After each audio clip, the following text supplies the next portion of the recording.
Is it too audacious to believe that when we put a little bit of faith in the littlest of our dreams, that we have immense power, more than we dared imagine, to make a difference to our world?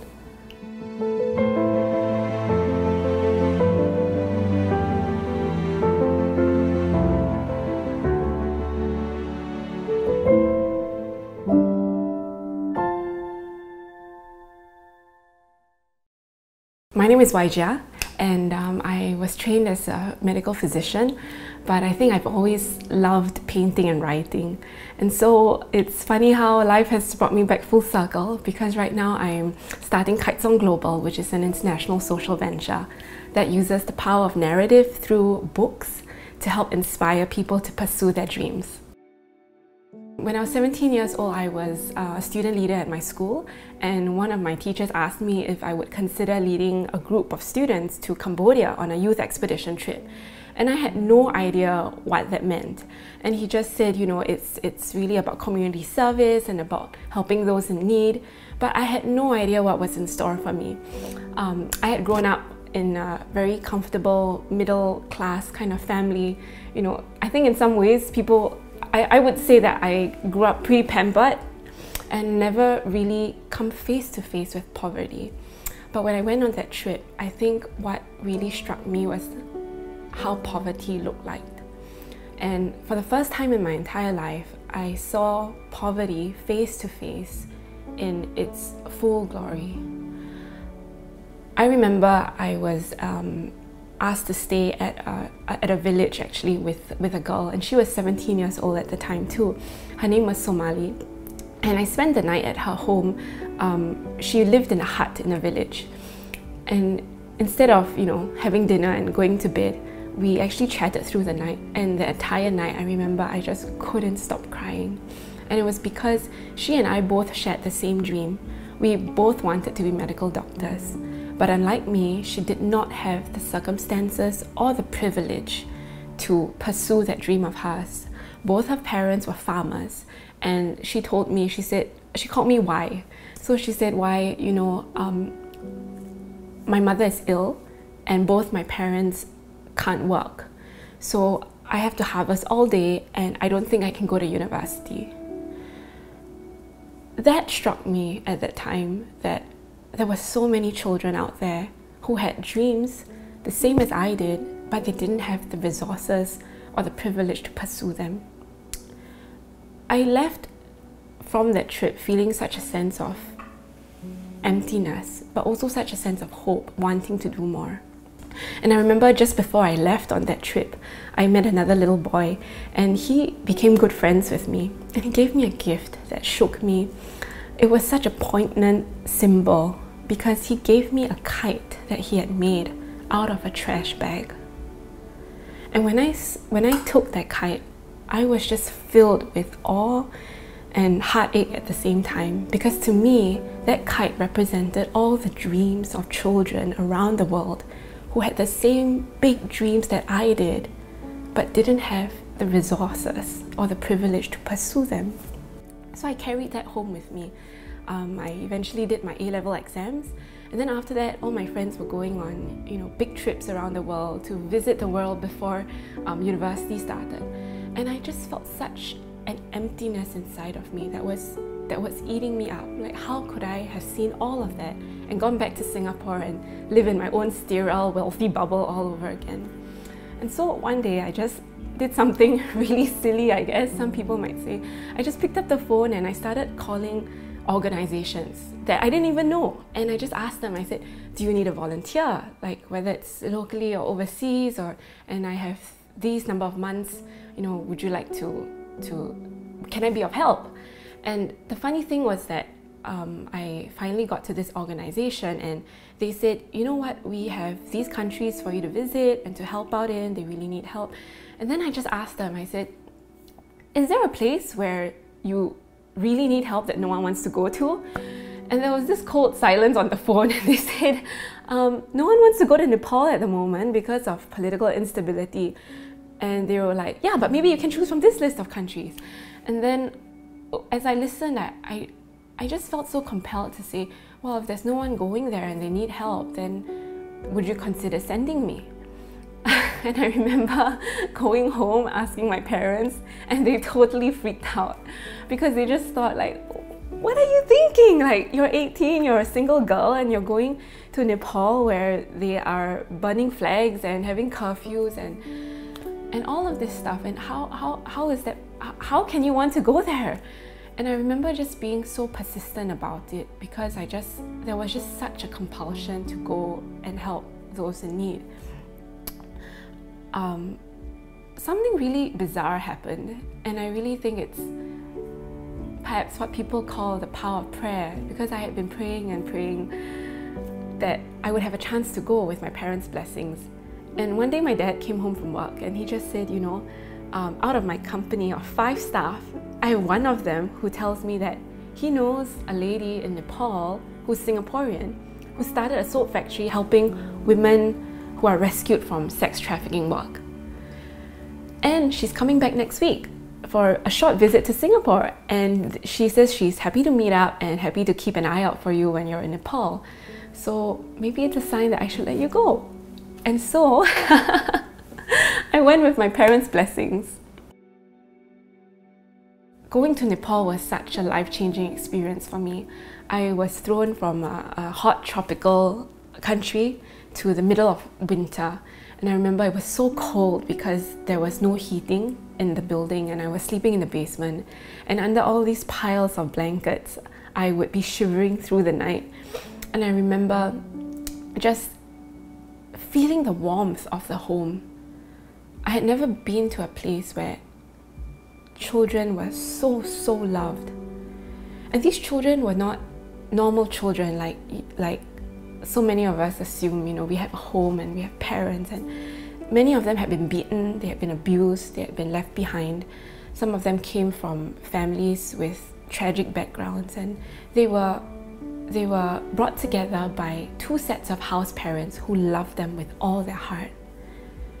And for me, that struck me, because as I spoke with the house parents, I realized that the joy on the girls' faces, that joy and that radiance that was almost so unusual, was from the radical love and sacrifice that these house parents had sown into their lives. They had come from wealthy families from India and Singapore, and they had given all that behind to raise their own children in the same children's home as these girls. And I thought, wow, surely there must be more that I could do in my own comfortable world. And as I lived with them, I started to see the realities of living in Nepal. There were bomb blasts, there were curfews and power outages, water outages, food shortages. And I remember every time the power went out, it would be so sudden at the time when you needed it the most. But the girls would just burst into song in the midst of that darkness. They would light candles, and the house was always filled with joy and love and hope. And I think what struck me was that these girls, they were so bright. They would tell me things like Didi. They would call me Didi, which is older sister in Nepalese. They would say, Didi Wajia, you know, I want to be just like you. I want to apply to medical school. I want to be a doctor or a nurse or a teacher. And they did so well in school. Like, many of them were topping their standards. And I thought to myself, like, wow, these girls have a bright future ahead. They could change what's happening right now. And then one day came a very unfortunate notice from the landlord, and the house parents sat me down and said, we have to move. And I'm like, what do you mean? I'm just here for, you know, a couple of weeks, and what do you mean we have to move? And they said, well, this is not unusual. Almost like once a year, the landlords would ask us to come and leave because of the increasing rentals. And it was because mainly that there was such a stigma on orphan girls that the landlords would just evict them. And so moving wasn't what I imagined. Like, you know, back home, if you want to move, you just call the movers and they pack and move for you. But over here, it was such an overhaul. Like, every single girl who, the oldest, I think it was 12, and the youngest being 3 years old, everybody had to move. And that meant that they had to get out of school, they had to unenroll and re-enroll into a new school. It meant looking for a new home at a very short notice. And I remember my heart broke when I saw this 3-year-old girl named Joy. And she was picking up her socks and underwear and running down the stairs, trying to put her items on the truck. And I thought to myself, wow, like, this is no way to live. And so I left on the trip feeling like, I wish I could do more. But I didn't know what I was supposed to do. I was 18, I didn't have a degree. And I had this silly idea that maybe if I painted or wrote a picture book and I used it to raise funds, maybe, just maybe, I could raise funds to build a home for them, a permanent place they could stay in. And I just carried this in my heart and I didn't dare tell a soul because I thought it's so stupid. Nobody's going to trust me or believe that this is going to work. But as I remember the day I left Nepal, one of the house parents drove me to the airport. And just before I left into the airport, I just turned around and I said, I have this crazy idea. Do you think it'll work? And he said, of course I do. Of course I think it'll work. He said, when you go back to Singapore, I want you to meet this person and tell him your idea. And that person was the director of the organization who helps run the home. And so I went back to Singapore, and that day was actually my birthday, the day I landed. And I think the best birthday gift was walking to his office, hearing the director say that, I see that you're sincere about this and I want you to talk to my publisher. And the publisher saying that these sketches and paintings look terrible. But if you can learn how to paint, I will sponsor 2,000 copies of the books for you. I realized that with a little bit of faith, faith can move mountains. Even with meeting the publisher and meeting the people who said yes to this, I was feeling so alone because so many people were telling me, like, Waija, this idea is not going to work out. Like, you're 18, you're not even a doctor, you're not a surgeon, you're not anybody famous. And these words were coming from people who loved me. They cared for me. They didn't want me to see me get hurt. And they said, maybe when you've become somebody prominent, then you can do something like this and help the world and effect change and help the poor, but right now it's too early, so don't waste your time. And I remember going to bed every night feeling like I had wasted all my time today from 7 a.m. to 10 p.m. teaching myself how to paint, sitting on the aisles of the library, not knowing if this project would work out at all. And I think what struck me was that 3 months later, the book was published, Kitesong. And in the next 3 months, without me soliciting or marketing, I didn't do any nothing. Just through word of mouth, more than $100,000 was raised for the home. That blew my mind. In the next year, a permanent home was bought for the girls. And since then, I've been visiting them every 2.5 years or so. Every time I went back, the girls would ask me, they would say, Didi Waija, when are you going to get married? When are you going to bring your husband to come visit us and your children? And so finally, when I got married, this was just recently, I brought my husband for the first time to see them. And it was just so surreal. I remember there's this picture that we took of almost the same girls, sitting in pretty much the same positions, taken 10 years apart. And these girls that I had met who were so small at the time, now they've grown up into beautiful women. Some of them are teachers, one of them is a nurse, and 2 of them are married with baby girls the same age as mine. Yeah, and I think this whole experience has just taught me and shown me about the power of faith. That a little bit of faith, even if it's as small as a mustard seed, can move mountains. I always thought to myself at some point when I was growing up that, I'm nobody. Like, why would anybody want to believe in this or sow into this? But I realized that when you have a heart to make a difference to the world, however silly you think that dream is, pursue it. It doesn't matter if there are 100 people cheering you on or just one person. But if you can be that person to believe in your dream, then it's worth pursuing, because you just don't know whose life it's going to touch. I really feel like everybody has a gift. And there's no gift too small, whether it's making friends or writing or being available for someone in need. You don't have to have a big gift that's glamorous and fancy, like being a doctor or being a lawyer or architecture. I mean, those are great too, and you can help the world. But whatever gift that you have, however small, however silly, however insignificant you think it is, if you feel led to be a blessing to the world, I believe that that little bit of faith has immense power, more than we dare imagine, to change the world. Kitesong really is just a very simple story about a little girl and her kite, and she's pursuing her kite, which is her dream. And Kitesong to me is a really powerful metaphor because it represents the dreams that we each have to make a difference to our world. And not only that, but to help others fly and sing their own kite songs too. And so it's really my heart and my prayer that these stories in Kitesong and the other books that I've done will help inspire people to believe in their dreams and to take that little step of faith forward to make a difference to the world. I started going on different short-term medical and humanitarian trips around the world to just different countries, and I thought to myself, surely there was more that I could do. And so over the past years, I've published and written more books. The second one is called A Taste of Rainbow, which was published after my recovery from depression and an eating disorder.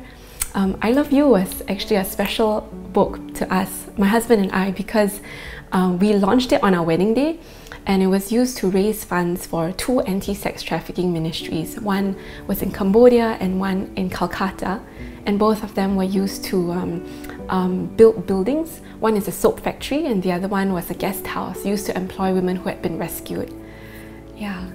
And the last book was Seva, that was published after my husband and I had taken a year off to volunteer in Uganda.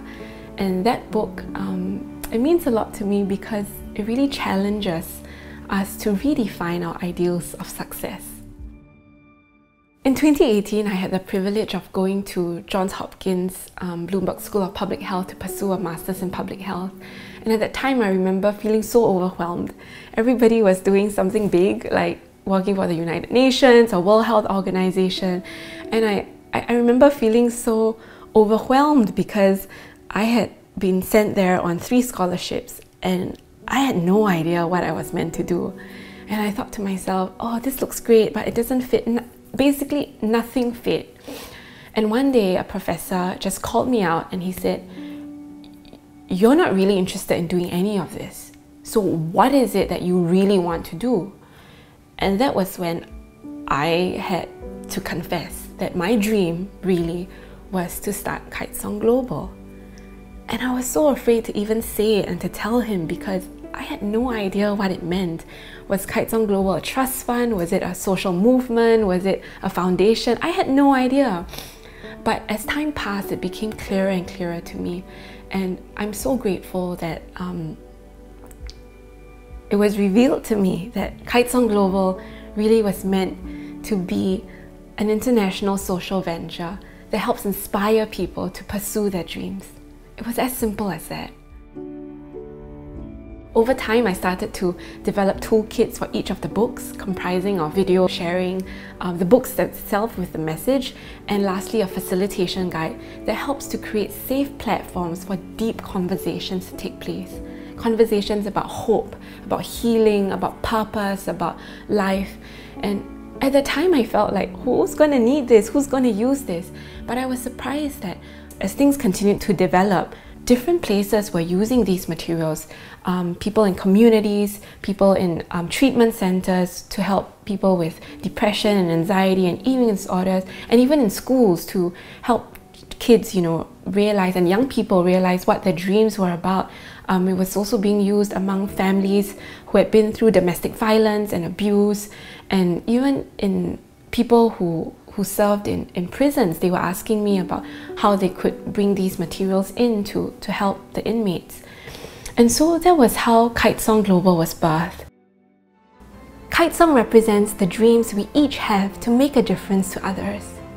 Our mission is to ignite hope, inspire faith, and set every dream free. With prayer and hard work, many things are possible. We all have dreams. What's yours?